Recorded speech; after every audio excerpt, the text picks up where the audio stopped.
Good morning, good morning, good morning, everybody. Good to see you again. Day 3 of Creative Color Week. We had a really interesting 2 sessions so far. Day 1, we looked into all the beautiful color AI stuff we can do. And then yesterday, we went and dug into the chat GPT. And then exactly as we were doing that, the GPT-4 got released, and interestingly, a lot of little things that, were kind of blocking us and stopping us, have been improved in GPT-4. So now we can kind of copy paste original error messages into the code. It's amazing, and it will correct it. I love it. It's just unbelievable, how things are developing. So, watch this space. I will be actually posting definitely more videos about, all this stuff. But today I really have something very, very important. And it's really like, this one is really dedicated to Premiere users, but also like to DaVinci Resolve colorists, who are working with editors who edit in Premiere. And there is a large amount of people who edit in Premiere. There is a lot of people who are, just happy to work in Premiere. This is their platform. This is what they work, and especially big enterprises. We have several big clients, big media enterprises that are completely like, cutting everything on Premiere. And especially content that's not like a feature film and documentaries. These are basically, content, could be, reality shows, short forms, a lot of things, right? So it is amazing actually how bad color is in Premiere. I mean, I maybe just because I'm colorist and I'm used to kind of work, with images that look so good, and like I really don't like, when there is very little, given in an application, for you to be able to do it. And actually, I think I'm going to make a separate video just to explain to you why, this method of color processing that is in Premiere is not, really relevant anymore for the way how we work today. But also, you have to understand that that I understand Adobe why they can't move on from there, because if they were to change their color engine, all projects that have been worked on so far would suddenly stop working. You wouldn't, if they were to upgrade their engine, suddenly everything would break down. Like all old projects wouldn't be able to work. So actually, really, a solution that we are offering here, where you just put a new color engine inside, is a really good solution, because then you have both. You have their original, for all the old projects, right? And then you have a new solution, which is, much more, advanced, and you can then switch to it. But, having a choice between the two, I think it's a really good way to do it. It's not one or another. That's also very important. So we work basically very well with that. I want to say hi first to everybody who joined. Hey, Luca, good to see you. Hello. Hello. Bob says, from the moon. Very good. Hey, Michael. Good to see you, Andre. Good to see you. Randy Thompson. Very good. Joao. Hey, what about the Final Cut, Joao? Yes, we are actually, already in Final Cut, Joao. I think I should make like some, very focused videos on that as well. We're looking a little bit what's happening with Final Cut at the moment, so we're kind of just, holding back and seeing, hey, what is going on? So let's see how that's going to work. Gary is with us. Hello, Steven. Hello, Santa Monica. My God, I miss Santa Monica. Hey, Kevin. Very good. St. Louis. And Pakistan. And Amir. Good to hear, Amir, you love Color Love AI. Oh my God. Oh my God. Hello, hello, hello, hello. So good, good, good, good. I love it. I'm super happy to see you all here. Let me just kind of, show you a little bit, what we're gonna go and see today. Number one, as I said, we're going to go on through advanced color management for Adobe Premiere. Now, before I begin, actually, and the whole kind of part, I want to just say that I would like, first of all, to congratulate to Anastasia Shepard. So Anastasia Shepard tuned in yesterday into our stream, and she was picked up by our algorithm who has selected her name, and she has won Color Lab AI Studio license. Woo! Well done, Anastasia. So happy for you, and thank you for tuning in and watching our shows. And guys, so just so you know, one of you today is going to win Color Lab AI Studio tomorrow. After the stream, we're gonna see who was there, and then we're gonna go and pick a winner.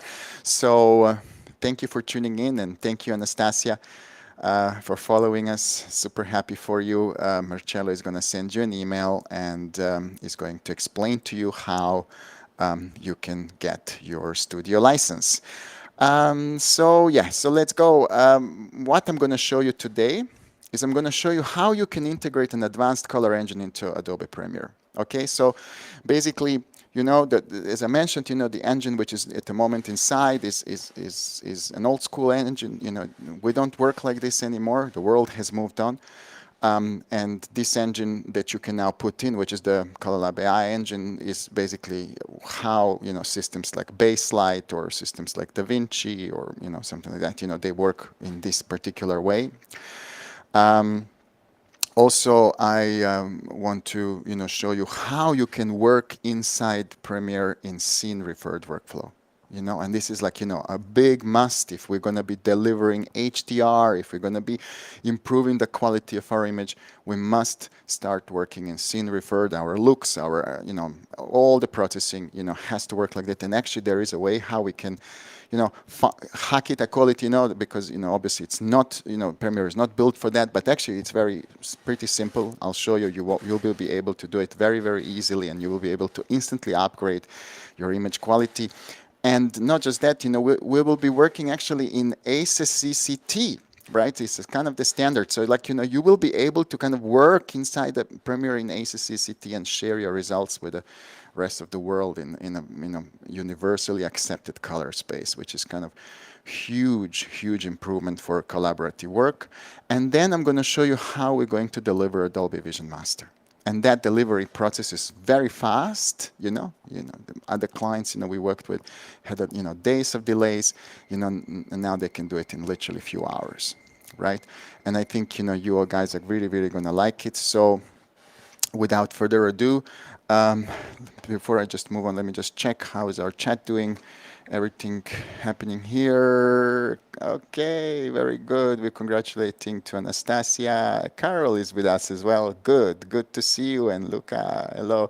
Fantastic. Okay, great, guys. So I'm gonna go and start with the practical parts.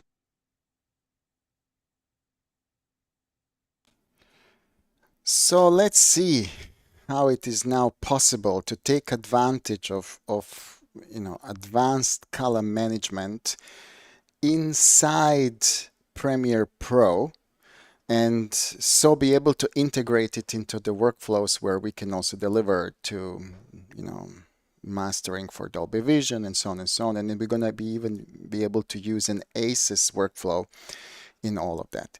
Yes, I know that most of you think like this is impossible. How is this possible? But yes, I want to show you this is now absolute possibility. It's very easy to do. Actually, I have like a couple of even options for you so you can see, how easy it's going to be for us to do it. So yeah, so let's start with our car chase sequence.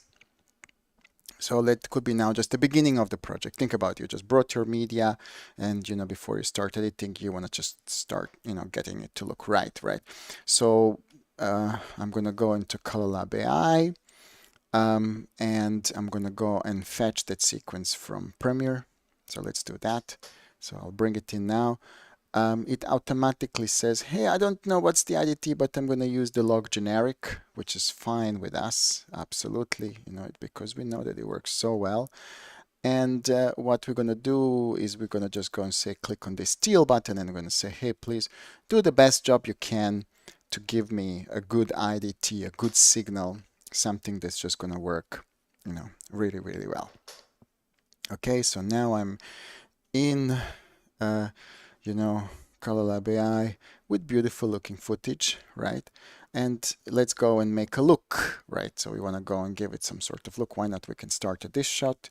So we're going to go into look design.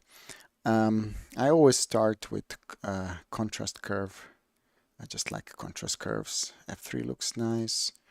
F5, KO, or what is this one? K1. Maybe this one looks good. Let's go and choose a print stock. The one I can do, oh my God, this one looks really nice, like nice and warm, right?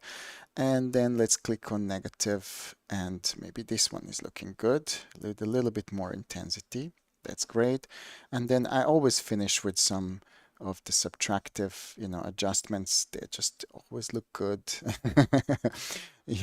And this time I'll add a little crunch. Why not? We're just kind of gonna go and give it. So that's my kind of basic grade. Let's see, this was my 709, looking quite digital and boring, and now we have something that looks more like a movie. Right, let me actually cool it down just a notch more, so because it's kind of inter-scene. There we go. Perfect. So now I go back into my grade option. I'm going to go and say Command C, right mouse click on the clip, and I'm going to say paste show look to all shots, like this. Boom. And straight away, we got everything looking, graded, so to say, right? Because the LUT has kind of adjusted it. And, some of these shots are a little bit, like underexposed. So let's do this. Let's just quickly just go through this. It's okay that it looks a little crunchy. I don't mind, like it should look like a little bit like an action movie, right? Maybe just open it a notch so it doesn't look like, too dark. This guy also, we could just open. So yeah, I'm happy with it. Okay. However, before I push it back to Premiere, what I want to do is I want to switch it to work in ACES, right? Okay, so now, this is very interesting with Color Lab Engine, is that you can just seamlessly, work in and out of ACES. So what I'm going to do now is I'm going to click here where it says output, and I'm going to scroll all the way up, and I'm going to select ACEScct. So what I'm telling now is like, hey, my grade is great, but please put it into an ACES color space. Okay, so it did just that, and now I'm going to go and push it to Premiere. Okay, so there we go. I'm now in Premiere, and I have all of these clips graded, but they are in ACEScct. So we need to convert them now back to Rec 709. The way how you need to do that is you need to switch on Color Lab AI engine on the output. And the easiest way to do that is just to take one like an adjustment layer, right? Stretch it, over the clips, and then go into your effects, and in your effects choose Look Designer. So this is the plugin, right, that comes with a studio package, and then drop it onto your adjustment layer, and then in effects controls, just go and pick basically in profiles my input where it says select camera. I want it to be ACEScct. And now you see we have perfectly looking Rec 709 in real time, but actually working inside an ACES color space inside Premiere Pro. Full float. Wonderful. Okay, so great. So now we can do our editing, we can do all sorts of things, and let's say now we're happy with it. What we want to do is we want to then, disable the top layer. Okay, and then we want to say, hey, file, export, okay, media. And then what I'm going to do is I'm going to be using this preset called ProRes 444. This is a really cool preset, and I'm going to put it into this folder. This is okay. And then I'm just going to call it car chase edit. Let's call it, right? Car chase edit, right? And then what I do is I'm going to render the whole timeline as a single clip without adjustment layer. So what I will do is I will basically create an ACEScct T master. And because things are kind of graded and balanced, so depending, what type of shows, guys, you're working, sometimes, this balancing is absolutely enough, Sometimes you want to do a little bit more tweaking, but in any case, you have that flexibility because you're working in a scene referred color space in an ACEScct. So, and that's really going to allow you then to be able to take it into a grading system and continue working with it. Now, this particular workflow, when I render everything out and then I send it to somebody else, is suitable for people who are not working physically at the same place, who don't have access to the same media. So you as an editor, you just finished your work and you want to just give it to somebody to color grade. And you don't want them to start from zero. You want them just to be able to open and be able to have all the dynamic range in order to be able to output Dolby Vision Master. Okay, great. So now I got there. Okay, so I want to now go into my, where is this shot, that in DaVinci am now, basically, as you noticed. Let's refresh this guy here. So car chase edit. There we go. We're going to bring that. And then I'm going to go and say create new timeline. Okay. And then what I'm going to do is I'm going to go and tell this clip in timeline, hey, detect scene cuts, right? So now it's just going to go and find the cuts. Okay. So here we go. It's going to do its job. This is also kind of part of AI, by the way, this whole scene cut detection. They have upgraded it. It's not anymore just, brightness difference like it used to be. Okay, perfect. So now we got all those clips. Okay, excellent. Now let's go and see, how we're going to make this now HDR. Okay, so there is a couple of things you got to do. I am using a laptop that has a HDR screen, and I'm going to take advantage of it because I want to be able to see my output in HDR. In order to do that, what you have to do is you have to go first into System Preferences, into Displays, right? And then Display Settings. And what you want to do in your presets, you want to select HDR Video. Okay, HDR Video. So that's important, P3 ST2084. So that way you tell your operating system, hey, I want to work as if I'm working in HDR video. The next thing then you're going to do is you're going to go into your project settings, color management, and in there, stay with DaVinci YRGB. Do not use DaVinci color management. This is very important, right? You want to stay DaVinci YRGB, and here you want to select use separate color space and gamma. You want to click on for that, and then you say ACES AP1 is my timeline. ACES AP1 is a color space used for ACEScct. Okay, AP0 is for the large ACES, and my gamma is ACEScct. Fantastic. But my output color space is going to be P3D65, and I'm outputting ST2084-1000. This is the setting that Netflix wants you to deliver to. They want you to work in P3D65, ST2080. So we're going to be outputting to that space. We're going to say, hey, yes, we are mastering 4000 nit monitor, and we're also going to enable Dolby Vision, and we're going to tell it, please be 1000 nits P3D65.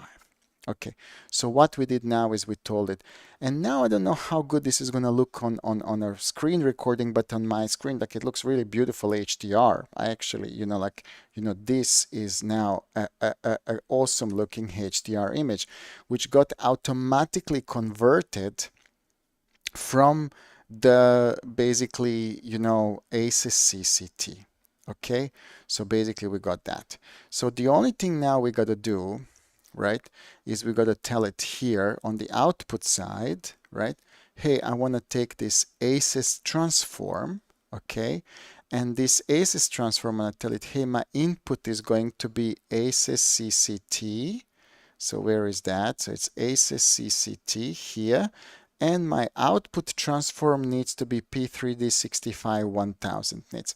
So what we're doing now is we're not just relying on color management for viewing, but we are actually translating the actual signal of an image from ACEScct to P3D65. And this is just my output, you know, and I don't have to do anything else. I'm already fine. Why?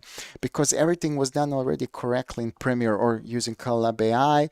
So these color, you know, profiles have been applied correctly, you know, they've been baked in. And then when they come over to DaVinci, what you do now is you start with a perfectly good looking HDR grade. Okay, so now all you need to do is you need to say, hey, Dolby Vision, can you please analyze everything, right? And I want you to analyze it to 100 nits 709, which is what the trimming process is required for us to do in order to create a Dolby Vision master. We'll just analyze everything, and then we're gonna end up with a Rec 709 that looked almost identical, very, very similar to what we started with. Okay, so what we did now is we kind of went to ACES, from ACES to HDR, from HDR using Dolby Vision to 709. And check this out. I mean, we got perfectly looking, you know, SDR master now, which is kind of, you know, almost identical. Like there is like a little like a rounding off on the highlights that Dolby Vision applies to it, right? But, you know, in terms of the overall brightness and steps, it's all identical. And this is an advantage when you're using an AI system, because AI system, you know, has a similar properties like Dolby Vision in a way how it's trimming. So you know, they kind of understand each other well. So you are not surprised. You never end up, you know, having this kind of Dolby Vision trim looking out of the place, because, you know, you've been using also scene referred method in order to derive, you know, to this place. So this is a kind of, you know, really advantage. So you see, I got it all working now. Boom. So all I have to do is I have to go now to my output, right? And then here, by the way, guys, you have a preset which is called IMF. And instead of generic, just click on it and select Netflix, and you're good to go. You're basically able to output an IMF master, which is going to have all the, you know, metadata that you need to create a Dolby Vision master, right? And yeah, mastering done. And this is really what we did for one of our clients, and we saved them days, literally, of work. Because what they had to do in the past is move XML, conform XML, unlinking, not working, speed changes, problems, regrade what they had, rematch, remaster. Oh my God, you know, like it was just like, you know, and just, you know, they didn't needed it because they shot it well to begin with, right? It's a kind of, you know, reality TV show with fixed cameras. You know, they don't really needed the whole kind of cinematic approach of, you know, exporting, conforming, you know, blah, blah, blah, what we normally do for feature films. Sometimes you just really want to output it. So for documentaries, for many shows, they just want to, like, you know, get quickly to, you know, mastering stage. This is absolutely amazing, amazing workflow. Okay. Now I have an option B for you. And the option B is really for users that share the same media. So that means, okay, I'm in the same facility, I get access to the same files, there is a more kind of potentially more elegant workflow that gives you a little bit more flexibility. I want to show you that as well. Okay, so let's go back to Premiere. So now we finished our edit, right? You know, this is kind of what our edit looked like. We're kind of almost done, okay? So what we're going to do is we're going to remove this adjustment layer. Okay, so now we are still, as you remember, in ACEScct, right? So the output is there. Okay, so what we do now is we go now into Color Lab, and here I'm going to start a new project. Okay, I don't want to save this one. And I'm going to go and fetch from Premiere. Now check this out. Now we are getting data from Premiere, but together with the data, we're getting all the information about the color metadata that has been applied to those clips. So we don't just get the clips, we get all the, you know, show lot adjustments, and we get the flexibility to choose what output you want. Why? Because it's a same color engine. We just read the metadata of the color and clips that were on Premiere, and we interpret it in Color Lab AI. Nothing has changed, right? We just, you know, deciphered what was each setting on of the clips. Okay, now here comes a really interesting trick. that many people don't even know it exists, but I'm so happy that I can actually remind you on that. What you can do is you can now say push to resolve. Let's see what's going to happen. Now it's going to say, hey, how to push resolve. Do you want to do an automatic way?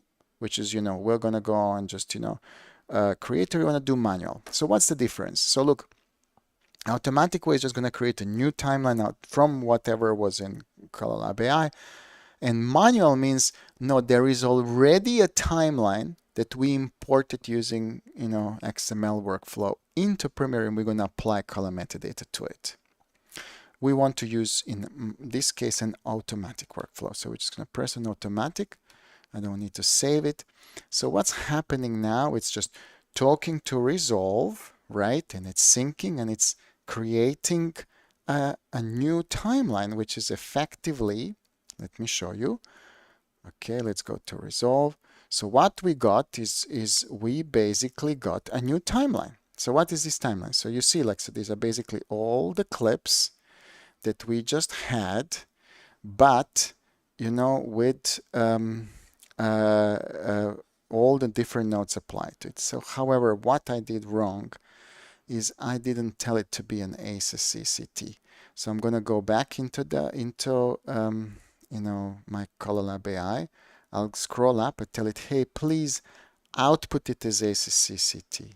I want it, and I want to push it to resolve as automatic and no saving. So now it's going to go and redo the job again. Okay, so what is really going to do now is just going to tell it, hey, do everything like you did earlier, but please output it to be an ACEScct project. Fantastic. So you see now I'm in ACEScct. Now all I have to do is go to my timeline, open a new node, bring an ACES transform, tell ACES transform, hey, you're going to be now, my input is going to be an ACEScct, which is somewhere here at the bottom. There we go, ACEScct. And my output is going to be P3D65 1000 nits, right? We want to go to the HDR, and bang, we have an HDR. Because, I'm here, it's still the same settings. My timeline is ACEScct, P3D65 1000 nits. It's exactly the same.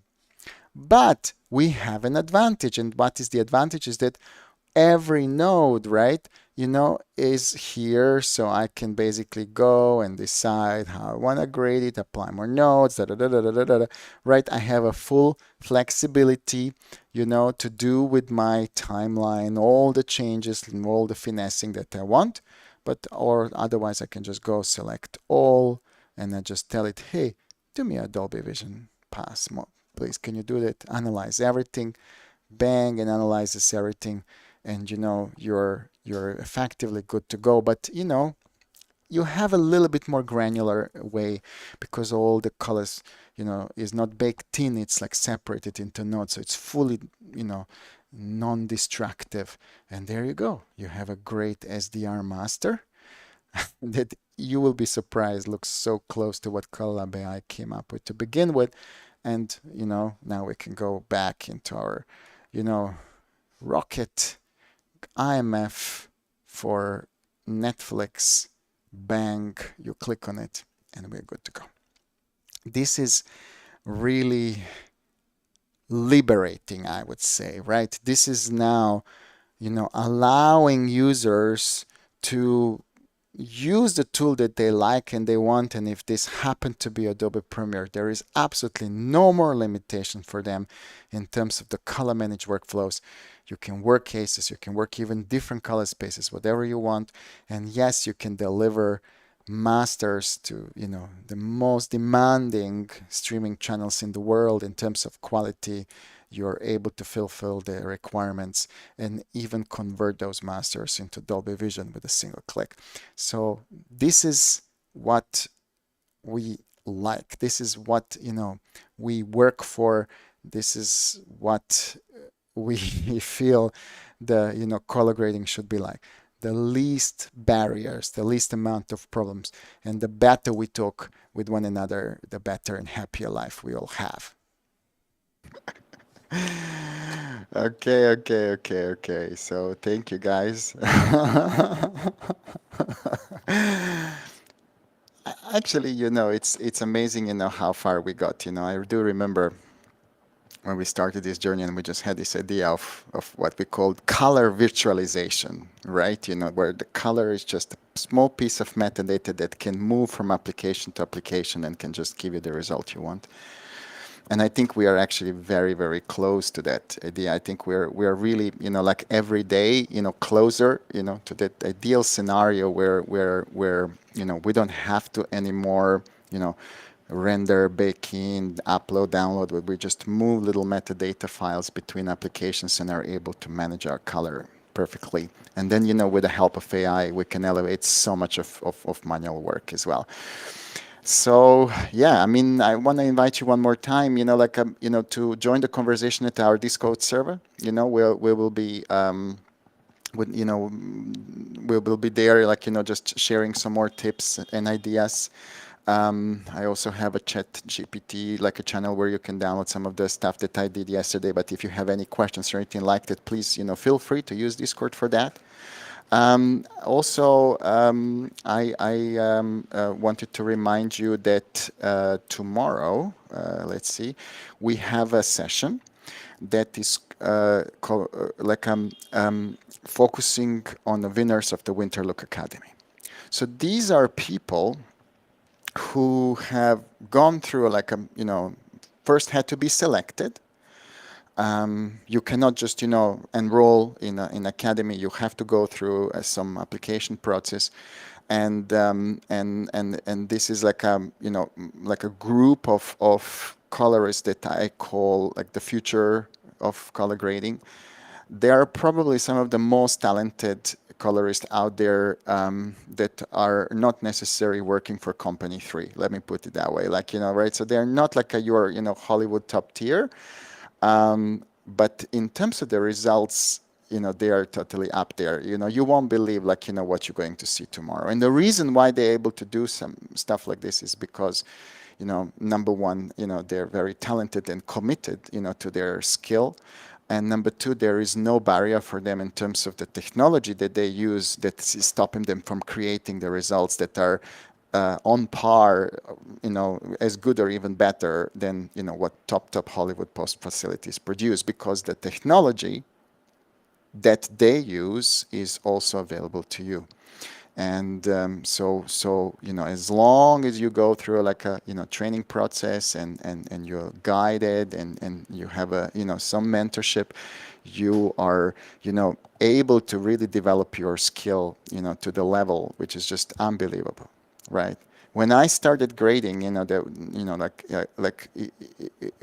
was impossible for me to get to results unless I have invested good $250,000 into hardware that would be able to support my desire to process images like that. And today, you can just have a good Mac and couple of software applications and you are basically doing it. It's really interesting. It's really interesting, and I'm very committed to supporting the talent, the up and coming and new colorists. I believe that the future belongs to them, and that we as an industry, we have to look after our future. We need to have a larger amount of talented people who will be able to deliver shows, who will be able to push the boundaries, who will be able to impress audiences season after season, year after year with their work. And this is probably just a very small contribution that I'm doing to the industry by helping these super talented people get exposed. I also recommend this session to any directors, cinematographers, producers who are looking for people who they would like to work with, because some of those names that you will see tomorrow, some of those winners are really, really good choice if you are looking for talented colorists. So yeah, thank you very much, everybody. Thank you for joining Please let me know in comments down below what if there is anything that has opened up for you. I'm happy to make also more videos about this whole Premiere workflow. I will be focusing more on Premiere users as in the following weeks, because I really feel that we had an incredible amount of success with some of our clients who have adopted this workflow, and I want to share this with a wider audience, so you will definitely see more of that. On that note, thank you all for joining in for the day number 3 of the Color Creative Week, and I am looking forward to seeing you all tomorrow again at the same time, same place. Enjoy, everybody.